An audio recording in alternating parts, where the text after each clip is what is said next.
Hello and welcome to SY study point. आज के video से हम प्रोटीन की लेक्चर स्टार्ट करने वाले हैं। आज के वीडियो में हम प्रोटीन को इंट्रोड्यूस करेंगे। हम ये जानेंगे कि प्रोटीन क्या होता है, किससे बनता है, कंपोजिशन क्या होता है, ये सब। तो स्टार्ट करते हैं। Dutch chemist Mulder in 1838 introduced the term protein meaning to take first place. तो माल्डर जो डच केमिस्ट थे, उन्होंने 1838 में प्रोटीन टर्म को इंट्रोड्यूस किया, ये बताते हुए कि इसका जो इम्पोर्टेंस है ये सबसे ज़्यादा है। इसलिए उन्होंने बताया कि to take the first place, मतलब इसका जो प्लेस है ये सबसे फर्स्ट है, मतलब ये बहुत ज़्यादा इम्पॉर्टेंट है। और प्रोटीन जो है ये सबसे ज़्यादा पाने वाला, मतलब मोस्ट अबंडेंट मॉलिक्यूल या फिर कंपाउंड है लिविंग सिस्टम में। एक लिविंग सिस्टम में सबसे ज़्यादा प्रोटीन को पाया जाता है। तो इसीलिए, और प्रोटीन क्या है, बहुत ही इम्पॉर्टेंट है लाइफ के लिए, हम सब के लिए, एनिमल्स के लिए, मतलब हम ह्यूमन बींग्स है, कोई भी एनिमल्स के लिए प्रोटीन क्या है, बहुत ज़्यादा क्रूशियल है सर्वाइव करने के लिए। तो इसलिए ये आटमोस्ट इम्पॉर्टेंट है। तो उन्होंने बताया कि ये क्या करता है, फर्स्ट प्लेस होल्ड करता है। इसका मतलब ये है कि to take the first place या फिर होल्ड्स द फर्स्ट प्लेस। और उन्होंने ये बताया कि प्रोटीन क्या है, nitrogen consisting high molecular weight substance है एनिमल्स और प्लांट्स में। नाइट्रोजन कंसिस्टिंग मतलब प्रोटीन जो मॉलिक्यूल है उसमें नाइट्रोजन एलिमेंट होता है, नाइट्रोजन यानी एन से सिम्बोलाइज्ड होता है नाइट्रोजन। तो नाइट्रोजन होता है प्रोटीन में, और प्रोटीन का जो मॉलिक्यूलर वेट है वो बहुत ज़्यादा है, हाई मॉलिक्यूलर वेट कंपाउंड है प्रोटीन। और एनिमल्स और प्लांट्स में प्रोटीन को पाया जाता है, माइक्रोब्स में भी होता है, मतलब कोई भी लिविंग सिस्टम में ऑब्वियसली प्रोटीन तो होता ही है, और सबसे ज़्यादा प्रोटीन कंपाउंड ही पाया जाता है। तो अब हम देखते हैं कि प्रोटीन का काम क्या क्या है। यहाँ पे हम ब्रीफली डिस्कस कर रहे हैं। Protein is crucial for growth, maintenance, structure. तो ग्रोथ के लिए प्रोटीन चाहिए ऑब्वियसली। जो हमारे टिश्यूज़ होते हैं वो क्या है, वो प्रोटीन से ही बनते हैं।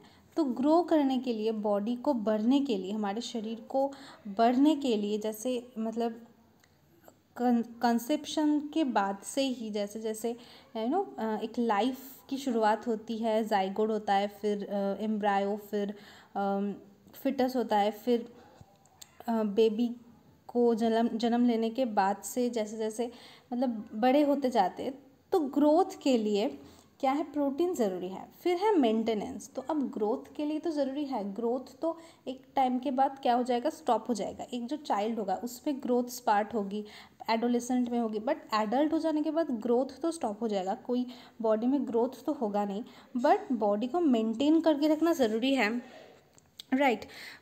तो उस मेंटेनेंस के लिए भी जितने फंक्शंस होते हैं बॉडी में, जितने काम होते हैं, उसमें भी प्रोटीन बहुत ज़रूरी है। स्ट्रक्चर, ऑब्वियसली जो बॉडी का स्ट्रक्चर है, जो बोन, मसल्स, टीथ, मतलब कोई भी टिश्यू है तो वो क्या बनता है, प्रोटीन से बनता है। तो स्ट्रक्चर देने के लिए, स्ट्रेंथ के लिए, जैसे आपने देखा होगा ना कि जो बॉडी बिल्डर्स होते हैं वो प्रोटीन शेक खाते हैं या प्रोटीन्स पाउडर खाते हैं, तो किस मसल स्ट्रेंथ बिल्डअप करने के लिए। तो ये सिर्फ उनके लिए नहीं, कोई भी एनिमल के लिए स्ट्रेंथ बढ़ाने के लिए क्या चाहिए, प्रोटीन चाहिए। फिर है रेगुलेशन। तो रेगुलेशन का मतलब क्या हुआ कि कोई भी काम को रेगुलेट करना, मतलब बॉडी में बहुत सारे काम होते रहते हैं बॉडी को मेंटेन करने के लिए। तो इंटरनल जो फंक्शंस चलते रहते हैं बॉडी में, पर उनको रेगुलेट करना ज़रूरी है, क्योंकि कौन से टाइम पे कौन से फंक्शन होने चाहिए और कौन से टाइम पे कौन से फंक्शन नहीं होने चाहिए, ये इसको कंट्रोल करना ही रेगुलेशन है।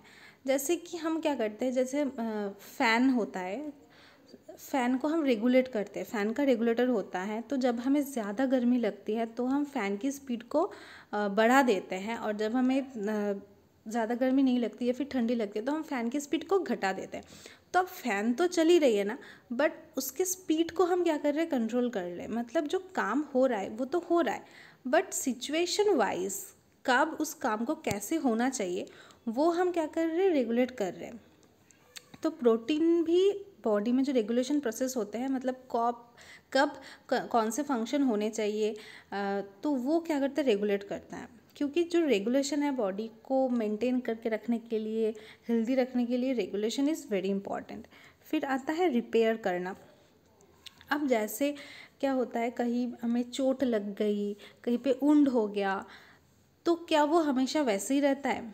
नहीं। स्किन पे मानिए कोई वुंड हो गया तो वो हमेशा वैसे ही नहीं रहता, वो धीरे धीरे क्या हो जाता है, ठीक हो जाता है। हाँ, हम उसके लिए मेडिसिन्स लगाते हैं या फिर खाते हैं मेडिसिन्स, बट जो बॉडी का एक इंटरनल प्रोसीड्योर है कि अगर कुछ गड़बड़ हो जाए बॉडी में, तो बॉडी खुद से ही उसे क्या करने की कोशिश करता है, उसे रिपेयर करने की कोशिश करता है, उसे ठीक कर देता है। और जो स्किन है वो क्या है, वो जो टिश्यू से बना है, तो अगर उसमें कोई वुंड हो गया, कहीं पे चोट लग गई, डैमेज हो गया, तो उसमें फिर से क्या होता है, हम देखते हैं कि कुछ दिनों के बाद फिर से वहाँ पे जैसे नॉर्मल स्किन है वो बन जाता है। मतलब फिर से वहाँ पे प्रोटीन क्या करता है, उसको रिपेयर कर देता है, फिर से वहाँ पे टिश्यू क्रिएट कर देता है, बना देता है, और फिर वो एकदम पहले जैसी दिखने को लगती है। तो ऐसे बहुत सारे काम होते हैं जो प्रोटीन को ज़रूरी होते हैं, मतलब प्रोटीन जिस काम को करते हैं, और उसी के लिए प्रोटीन हमारे बॉडी में बहुत ज़्यादा ज़रूरी होता है। और प्रोटीन हमारी बॉडी में ही बनती है, मतलब हम बाहर से प्रोटीन खाते तो ज़रूर है, बट प्रोटीन हमारे बॉडी में ही बनता है ट्रांसलेशन प्रोसेस के द्वारा, आरएनए से बनता है।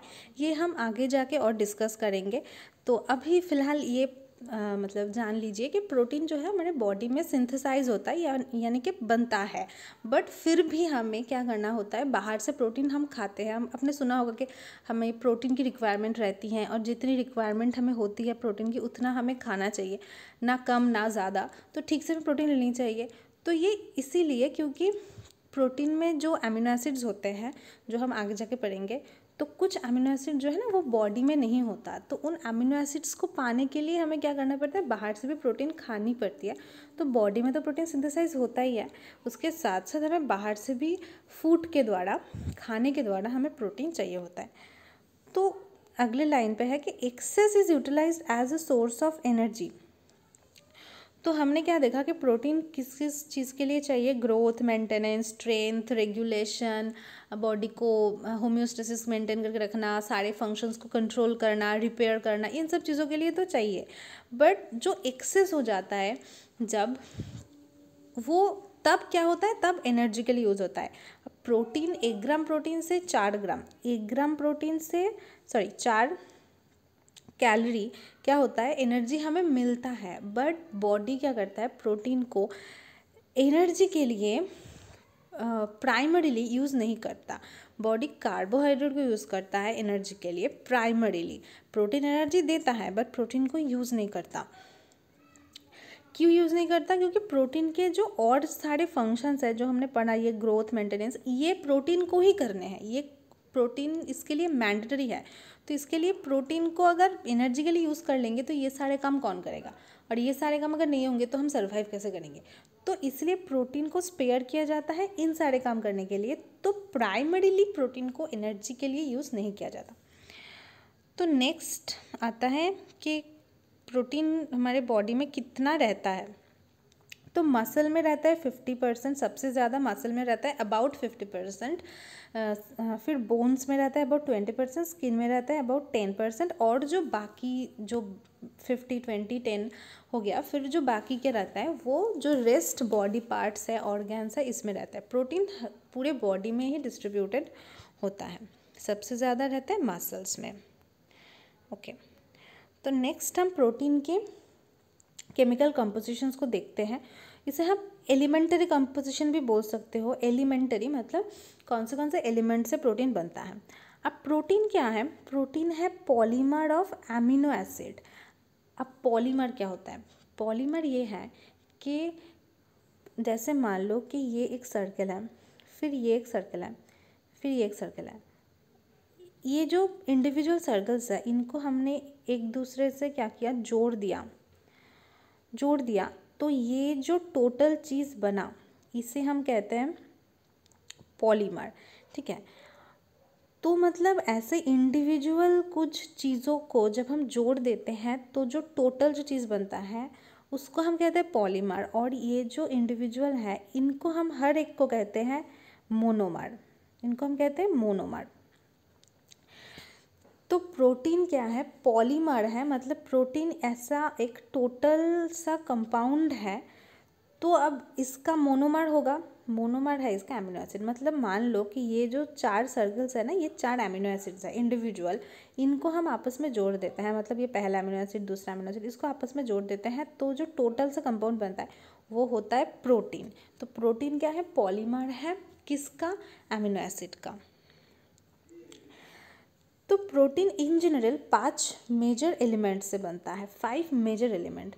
अब प्रोटीन क्या है, ऑर्गेनिक कंपाउंड है, तो उसमें क्या होगा, कार्बन होगा, फिर कार्बन सबसे ज़्यादा होता है 50 to 55%, फिर आया ऑक्सीजन 19 to 24%, हाइड्रोजन 6 to 7.3%, फिर आता है नाइट्रोजन 13 to 19%। और ये एक बात है जो है प्रोटीन में ही क्या होता है, नाइट्रोजन होता है। Protein is the only macronutrient that contains nitrogen. Macronutrient में क्या क्या आता है, carbohydrate, fat, protein, but carbohydrate और फैट में आपको नाइट्रोजन नहीं मिलेगा। तो नाइट्रोजन का जो सोर्स है वो है प्रोटीन, तो इसलिए भी हमें प्रोटीन चाहिए। और फिर सल्फर कुछ प्रोटीन्स में, मतलब क्या होता है, सल्फर होता है तो 0 to 4%, मतलब सारे में नहीं होता है, कुछ कुछ प्रोटीन्स में होते हैं। तो अब प्रोटीन्स में ये सारे जो एलिमेंट्स है ये प्रोटीन्स में होते हैं। प्रोटीन्स में होते हैं क्या, मतलब क्या है कि ये अमीनो एसिड में होते हैं, क्योंकि प्रोटीन किससे बनता है, अमीनो एसिड से। जैसे ये एक अमीनो एसिड, ये एक अमीनो एसिड, ऐसे, तो इनको अगर जोड़ दिया जाए तो ये ही बन गया क्या, हमारा प्रोटीन। तो मतलब इसमें जो कंपोजिशन होगा, इसमें जो कंपोजिशन होगा, इसमें जो होगा, तो वही तो प्रोटीन का कंपोजिशन है। मतलब ये जो कंपोजिशन हुआ ये सब, ये क्या है, ये अमीनो एसिड का कंपोजिशन है, तभी तो जाके ये प्रोटीन का कंपोजिशन होगा। ठीक है, तो आज के वीडियो में इतना ही। हमने बस इतना जाना कि प्रोटीन क्या होता है, प्रोटीन का मतलब क्या है, प्रोटीन के जो फंक्शंस है वो हमने ब्रीफली पढ़े हैं, ये हम आगे जाके और डिस्कस करेंगे। और अमीनो एसिड भी हम आगे जाके पढ़ेंगे। आज के वीडियो में बस हमने इतना पढ़ा कि प्रोटीन जो क्या है अमीनो एसिड से बनता है। नेक्स्ट वीडियोज़ में हम अमीनो एसिड को पढ़ेंगे, अमीनो एसिड क्या होता है, स्ट्रक्चर क्या होता है, कैसे अमीनो एसिड से प्रोटीन बनता है, वो भी हम देखेंगे। Thanks for watching. और जो प्रीवियस वीडियोस के जो लिंक्स हैं वो डिस्क्रिप्शन में आपको मिल जाएगा। और वीडियो अच्छी लगे और आपको रेलिवेंट लगे तो लाइक करें, कमेंट करें, आपका ओपिनियन ज़रूर शेयर करें, और अगर कोई क्वेरी हो तो भी शेयर करें। और अपने फ्रेंड्स या कोई भी आपको लगे कि ये वीडियो उसके लिए ज़रूरी है तो उसके साथ शेयर करें, चैनल को सब्सक्राइब करें। Thank you so much, thanks for watching.